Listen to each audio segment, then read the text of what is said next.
서울역 앞 광장의 남쪽에 있는 천막 휴게소 안에서 우리 10명은 꿈틀거리는 자루를 앞에 놓고 아득한 느낌 속에 빠져 있었다. 바이킹족을 제안했던 정태 바로 그놈이 나와 웅기리가 번갈아가며 어깨에 메고 온 주둥이와 네 발을 새끼로 묶어서 광목자루 속에 넣은 돼지를 내려다보며 맨 처음 한숨을 내쉬었다. 저걸 어떻게 요리한다지? 불을 피워놓고 불 속에 던졌다가 숯덩어리가 되면 꺼내나? 도대체 우리 중에 저걸 요리할 놈이 있을까? 철사에 꿰서 불 위에 올려놓고 빙글빙글 돌리며 구우면 되지 않아? 누군가 말했다. 양념을 발라가면서 말야, 통닭 굽듯이 하면 될 거야. 누군가 말했다. 그렇지만 털도 벗기지 않고 그런 법이 어딨어.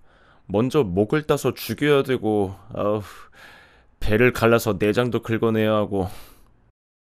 정태가 말했다. 넌 그거라도 잘하는구나. 난 돼지를 산 놈으로 보기를 수년 만에 보는 걸. 누군가 말했다. 그러고 보니까 난 고깃간 간판과 그림책에서 밖엔 돼지를 본 것 같지가 않은데? 누군가 말하면서 쭈그리고 앉아 자루 묶은 걸 풀고 속을 들여다보다가 후닥닥 일어서면서 즐거운 목소리로 외쳤다. 야, 정말 그린대로 생겼군. 근데 눈깔이 튀겨 먹기에는 너무 처량하게 맑은데? 자루는 계속해서 꿈틀거리고 있었다. 주둥이를 묶었기 때문에 꿀꿀거리지도 못하겠지만 목적지에 도달할 때까지 숨을 쉬고 있어 주기를 나는 바랐다. 죽은 놈을 들고 가는 것보다는 아무래도 살아있는 쪽이 덜 기분 나쁠 것 같았다. 난 돼지고기를 별로 좋아하지 않는데 누군가 말했다. 모두들 외국 영화의 어떤 장면을 실현한다는 것으로만 생각하고 좋아하고 있었나 봤다. 정태, 네가 하면 되지 않아? 내가 말했다.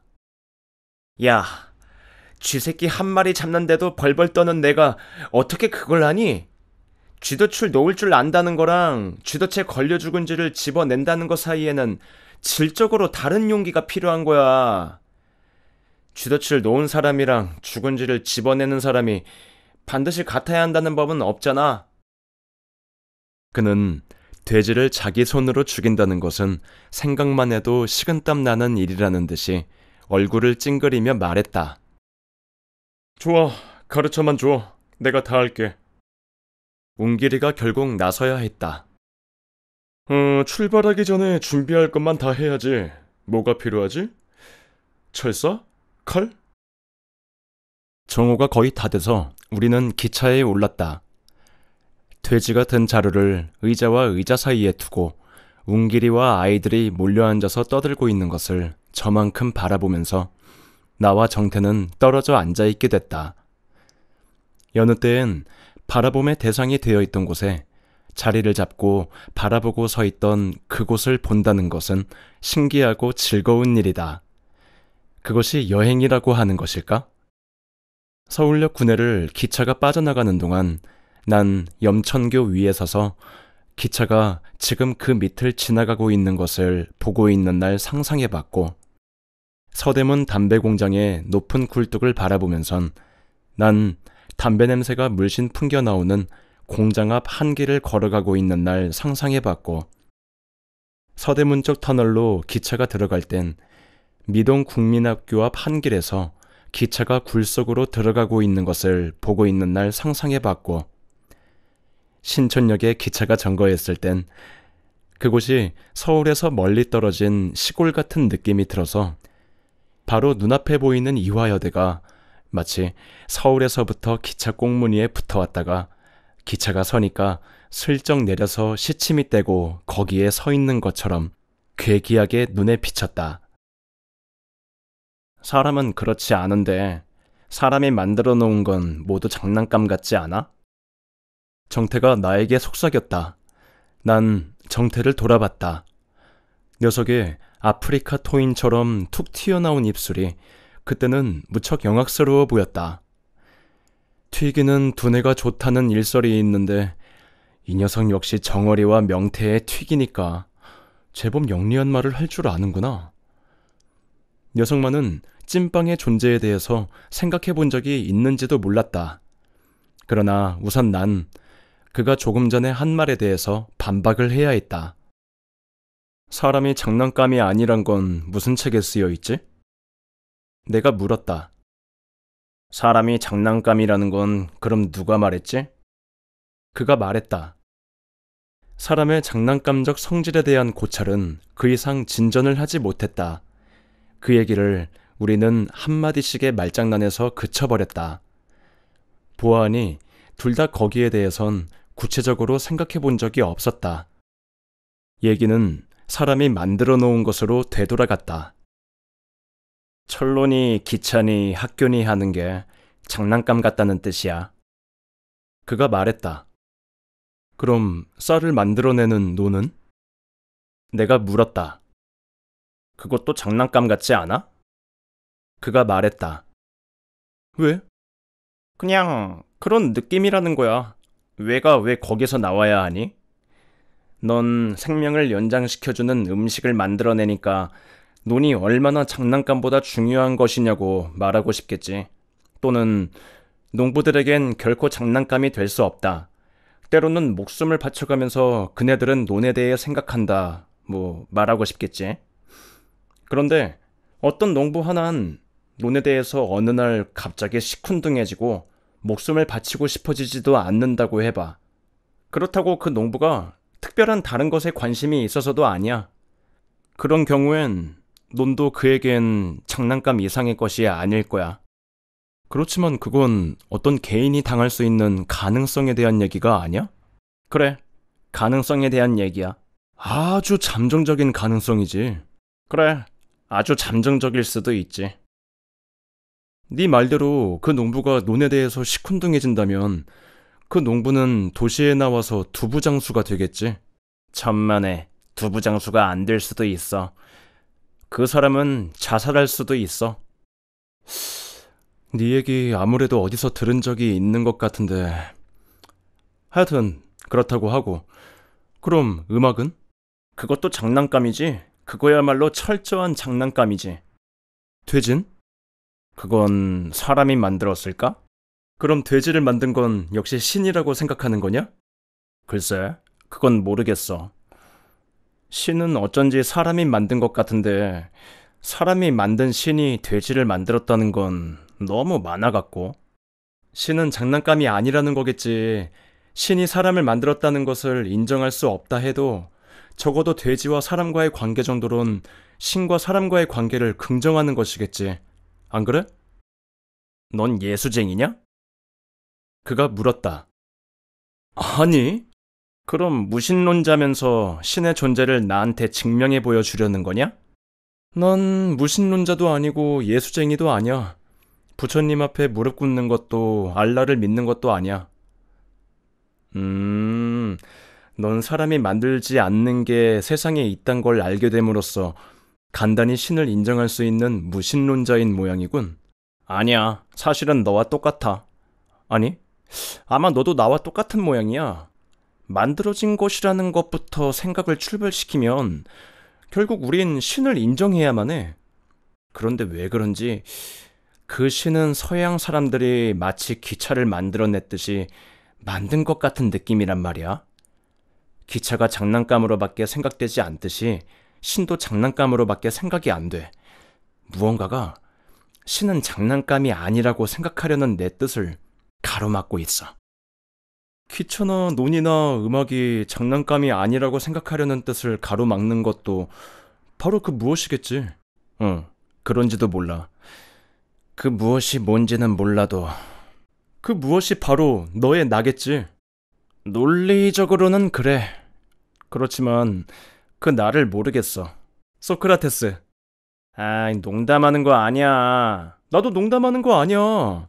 그 무엇은 바로 신은 죽었다라는 니체의 선언이겠지. 우리나라의 서양 철학 소개자들이 교양 전집 속에서 마구 인용했으니까. 그럴지도 모르지. 근데 서양 사람들이 만든 것으로서 서양 사람들이 만든 것을 부정한다는 건 큰 모순이겠지. 서양 사람이란 말에서 서양이란 말을 빼도 마찬가지야. 어떤 장난감은 믿고 어떤 장난감은 믿지 않는다는 건 우습지 않아? 그렇지만 네가 어떤 장난감만은 사실상 믿고 있을 수는 얼마든지 있지. 아니야. 난 장난감은 아무것도 믿지 않아. 그럼 장난감이 아닌 것은 믿을 수 있다는 얘기냐? 글쎄, 그런 것 같아. 신이 장난이라는 건 아직 증명되지 않았지. 그런데 내 기분은 아직 증명되지 않았다고 말하거든? 네 기분은 장난감이 아닐까? 내 기분? 마치 그건 믿고 있다는 투로 얘기하잖아. 내 기분, 그건 나야. 그럼 결론이 났어. 넌 널 믿고 있고, 아까 난 농담인 줄 알았더니 실제로도 사람을 믿고 있고. 우리는 우리가 뭘 얘기하고 싶어 하는지도 모르면서 원시적인 논리로서 즉흥적으로 머리에 떠오르는 예를 들어가면서 그리고 서로의 말을 믿어가면서 얘기했다. 정태와 얘기하면서 난 지나치게 그의 말 한마디 한마디에만 신경을 바치고 있었기 때문인지 우리가 나눈 대화의 전체를 통해서 정태라는 친구를 파악할 엄두는 생기지 않았다. 다만 느낌으로써, 물론 그것이 정확한 것인지 부정확한 것인지는 그때는 알 수가 없었다. 그가 중이 될 소질이 없지 않다는 것과 나와의 관계에선 어쩌면 웅기리보다 더 먼 곳에 그가 자리 잡고 있는지 모른다는 것을 알았다. 더 먼 곳이란 말이 애매하다면 아주 가까운 곳에 있으나 둘 사이에 건널 수 없는 강이 놓여 있음으로써 더 먼 곳이라고 자세히 설명할 필요가 있을지도 모른다. 그랬기 때문인지 정태는 내가 간단히 설명한 찐빵에 대하여 웅기리보단 훨씬 진지한 반응을 보였다. 알겠어. 너의 용어로 말하면 찐빵이란 작자는 나의 용어로 말하면 장난감인데 네 얘긴 장난감도 생명을 가질 수 있다는 얘기지? 생명만을 가진 정도가 아니라 우수한 두뇌와 날카로운 도구를 사용할 줄도 안다는 얘기지? 그러니까 얘기는 되돌아가서 장난감에 대해서 가령 이쪽에서 믿지 않는다고 떠들어 대봤자 믿지 않으면 안 되는, 적어도 그 존재를 인정하고 그의 명령에 복종하지 않을 수 없는 사태가 생겨서 꼼짝없이 이쪽을 끌고 간다는 얘기지? 그렇지! 바로 그거야! 내가 말했다. 네 말대로 그 사실, 그러니까 찐빵이 우리를 지배한다는 사실은 어쩔 수 없다고 하지. 그런데 문제는 그게 아니지 않을까? 그럼 뭐가 문제지? 내가 물었다. 그 어쩔 수 없는 사실에 대처하는 태도가 개인에게는 문제겠지. 자세히 예를 들면 찐빵이 있다는 것이 문제가 아니라 찐빵의 눈에 들려고 애쓰는 너의 태도가 문제란 말이야.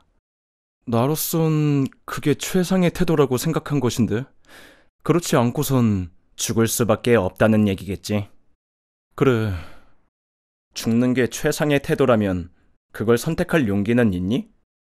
아마 용기가 없으니까 복종하며 살아있기로 한 것이겠지. 그보다 죽어버린다는 건 태도 중에 하나가 아닐까?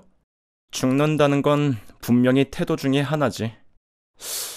그건 그렇다 하고 요컨대 넌 찐빵에 대해서 어떤 태도를 갖고 있는 거냐? 찐빵의 존재를 알고 있기나 했어? 너의 용어로는 아니지만 알고 있긴 있었던 것 같아. 그리고 나의 태도를 얘기하라면 그건 간단히 대답할 수 있어. 찐빵은 역시 장난감이야. 장난감을 난 믿지 않는다고 말한 건 잘 알겠지. 좀 비약하는 건지 모르지만 네가 만일 찐빵에 대해서 어쩔 수 없이 어떤 태도를 결정해야 할 때를 당한다면 넌 죽어버리겠군. 그럴지도 몰라. 하지만 난 내 기분을 믿으면 그만이어도 좋을 것 이상의 태도를 결정해야 할 때를 아직 당한 적이 없어. 당한 적이 있었겠지. 없었어. 없었다고 네가 착각하고 있을 뿐이겠지. 일부러 없었다고 생각하려고 했거나. 그렇진 않을걸. 하여튼 네가 살아서 내 옆에 앉아있다는 게 용타. 나는 말했다. 그로 하여금 살아있게 만든 것, 그것이 무엇인가에 대해서 생각해 보려고 했으나 나는 국민학교에서 배운 생존 본능이란 답밖에 얻지 못했다. 그 이상의 복잡한 무엇이 있을 것 같은데도 나는 알 수 없었다. 하기야, 우리의 환경은 아직 태도 결정을 우리에게 요구한 적이 없었는지도 몰랐다. 내가 신경과민이어서 디테일에서 전체를 파악하려는 잘못을 저지르고 있는지도 몰랐다. 웅기리가 종이컵에 소주를 따라가지고 기차의 진동 때문에 비틀거리며 우리 앞으로 다가왔다. 자, 우선 한 모금씩! 벌써부터 기분 내면 모자라지 않아? 정태가 말하면서 먼저 잔을 받았다. 술이 모자라는 법은 항상 없다고 나는 생각했다.